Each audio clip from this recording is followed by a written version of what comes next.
اور ایوب کا حال تو تم نے پڑھا ہے۔ مقدس یعقوب جو ہے وہ ایوب کی حالت کو بیان کرتا ہے کہ ہمیں صبر کس طرح کرنا ہے، جس طرح ایوب نے صبر کیا ہے۔ اس نے کوئی گناہ نہیں کیا، وہ خدا کے حضور میں چلتا رہا ہے اور اس نے خدا پر کوئی الزام نہیں دیا۔ اور آگے 7ویں آیت کے اندر لکھا ہے کہ تب شیطان نے خدا کے سامنے سے چلا گیا اور ایوب کو تلوے سے چاندی تک دردناک پھوڑوں سے دکھ دیا۔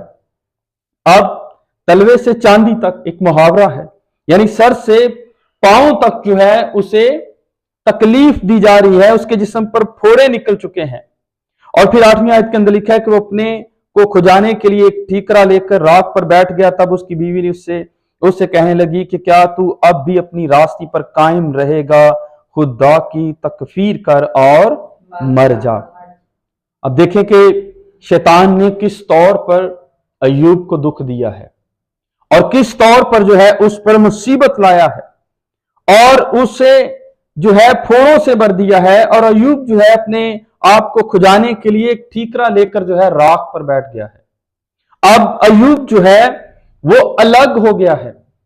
اس کا مطلب ہے کہ کوئی ایسی جسمانی بیماری ہے، جلدی بیماری ہے جو شاید دوسروں کو بھی ہو سکتی ہو، اس لیے وہ دوسروں سے الگ ہو گیا ہے، معاشرے سے کٹ چکا ہے، اب کوئی اس کا اپنے پاس نہیں ہے، اور دکھ اس طور پر ہے، پھوڑے جسم پر ہیں، کھجانے کے لیے ایک ٹھیکرا لیا ہے، یعنی یہ اپنے جس باڈی کو سکریچ کرے گا، اپنے جسم کو اس طور پر کھجائے گا۔ اور جب کوئی داغ دور نہیں ہوتا تو ہم سکریپر سے جو ہے سکریچ کرتے ہیں تاکہ وہ داغ اتر سکے، اور اس طور پر جو ہے وہ تکلیف میں ہے اور وہ ٹھیکرا لے کر بیٹھ گیا ہے۔ اور اب اس کا جو جیون ساتھی ہے، جس نے اس کے ساتھ جینے اور مرنے کا وعدہ کیا ہے، وہ کیا کہتی ہے؟ وہ کہتی ہے کہ اس کی بیوی جو ہے وہ کہنے لگی ہے کیا تو اب بھی راستے پر قائم رہے گا؟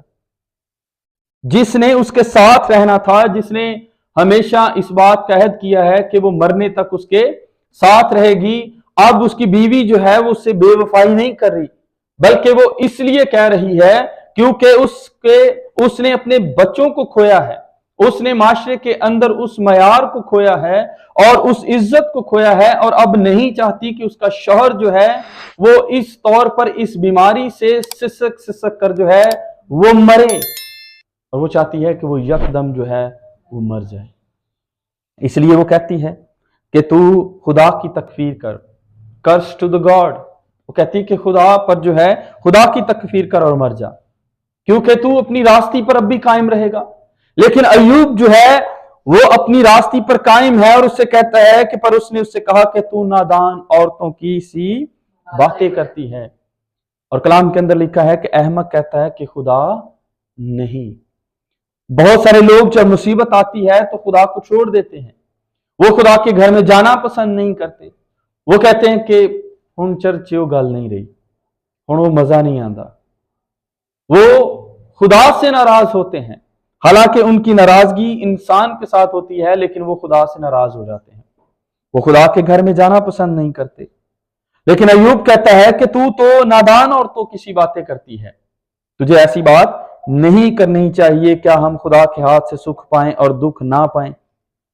ایوب جو ہے وہ اب اس بات پر متفق ہے، قائل ہے کہ اگر ہم نے خدا کے ہاتھ سے سکھ پایا ہے تو کیا دکھ نہ پائیں؟